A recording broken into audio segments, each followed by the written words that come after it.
Hey guys, Desolate Magic here, and I just want to make this quick video to let you know about something strange that you probably wouldn't have noticed if you didn't actually purchase this item. So first of all, you might have noticed that with Core Set 2019 aka M19, they lowered the price from $14.99 to $10.99, reduced the number of packs to 1 that came in it. And then with Guilds of Ravnica, they returned to normal. 2 packs, $14.99, only 2 of the decks. The only change was that they added the code card where you could put in the code and it would give you, well, in my case, both of the Planeswalker decks on Arena. I know that I only put in one code and it gave me both. It would not let me redeem the second one. I don't know if it was a glitch or a mistake, or I have no idea, or if that was the same for everybody, because everybody on eBay is saying, oh no, this one only unlocks this deck.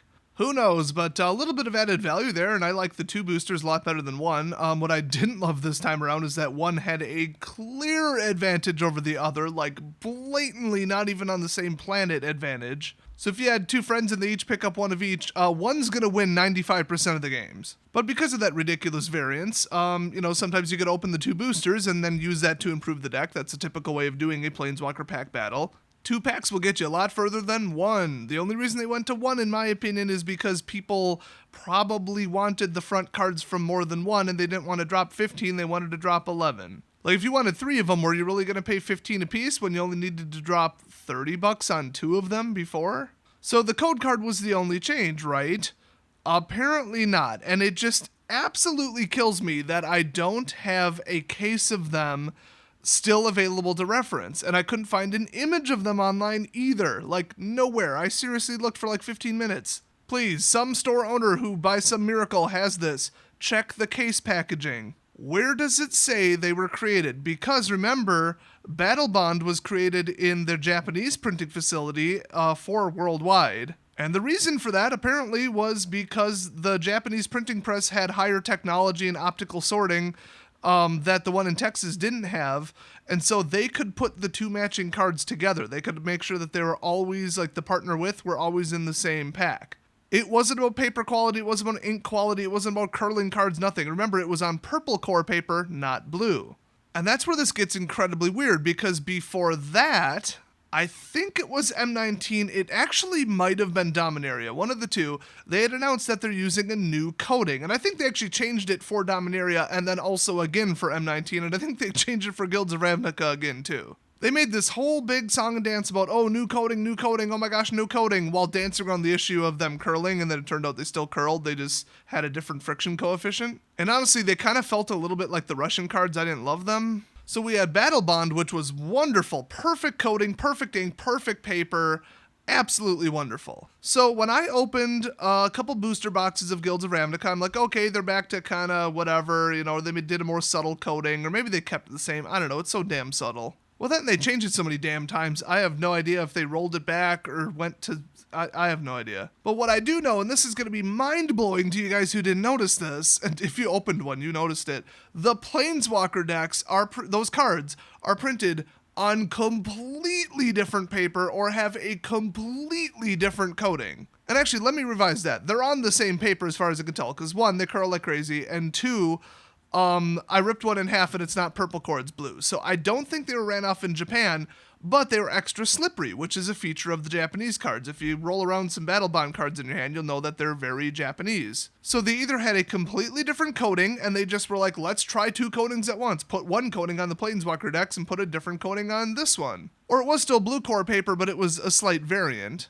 Or it was printed at a different facility, and then it would legally be required to be printed on the box, because with Battle Bond, it said on the cardboard case, made in Japan. It is a law that you must put the creation country on the box for a product sold in America. And honestly, probably the entire EU. I think they have the same rule. So I really wonder where these are made. I mean, I don't know of a printing facility that uses blue core but also uses a different coating, except wherever the Russian ones are made. I think those match that description, and there was a 3rd unusual trait of these. So besides being like literally easily 5 times slipperier, I mean, they were like air hockey table slippery. I've never seen such slippery cards. They were even slipperier than Battle Bond. On top of that, they smelled so unusual and so strong. I opened, I think, 2 cases of Planeswalker decks, and The cards had such a strong chemical smell that I had to stop and go into a different room for a while after opening like half of them. It was unbelievable. They were virtually impossible to process. So, did they sabotage them so that people couldn't bulk open them because they could sell the codes on eBay and make a fortune? I mean, it's pretty damn far-fetched, but is that the explanation? I mean, they put a special coating on the Nintendo Switch cartridges to make them taste like crap, and then everybody licked them because they're stupid. Could they have sabotaged it so that somebody can't open 1,000 of these?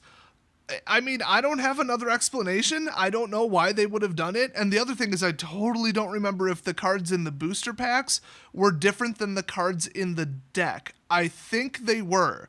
I think the booster packs were coated normally, and it was on normal paper, normal finish, whatever, but then when I started cracking open the decks to get the code cards and to sort out the lands and stuff, that's when it started to smell, and that's when they were completely different. The piles were falling over because they were so slippery, and oh boy, it was quite the experience. By the way, I gave away the code cards totally free on my Patreon to whatever patrons replied to the post first, and it was a lot of codes. So yeah, I have no explanation, and the thing is, if the boosters were made in America and the decks were for some odd reason made in Japan, which they're not on purple paper, I don't know. If they were made somewhere else, I'd say Russian is the closest I can get to that exact mix of symptoms. I think they would have to disclose that unless there's like a percentage law. So we're getting into weird stuff where even if it said made in America, I might not actually believe it. Well, and by number of cards, it would be a different country. It wouldn't be majority America. So I don't know. Hopefully somebody's already replied with what the box says. So smelly, overly slippery, and kind of shiny with darker black cards and a little bit different like ink color pass through.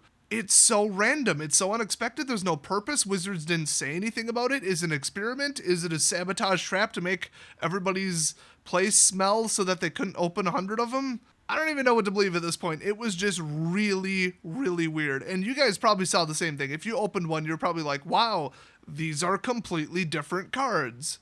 So that's just another little oddity I want to share with everybody. If you're real curious, go pick up one. I mean, you get a free code for Arena anyway. The front cards are terrible this time around, by the way. They're like $1 or $2, and I think maybe the code card might have had something to do with that, but also they're really weak. So let me know your craziest conspiracy theory or any statements made on platforms that I don't follow the staff on. You know, if there's any kind of explanation for this, feel free to share. Otherwise, thanks for watching, and I'll see you guys next video.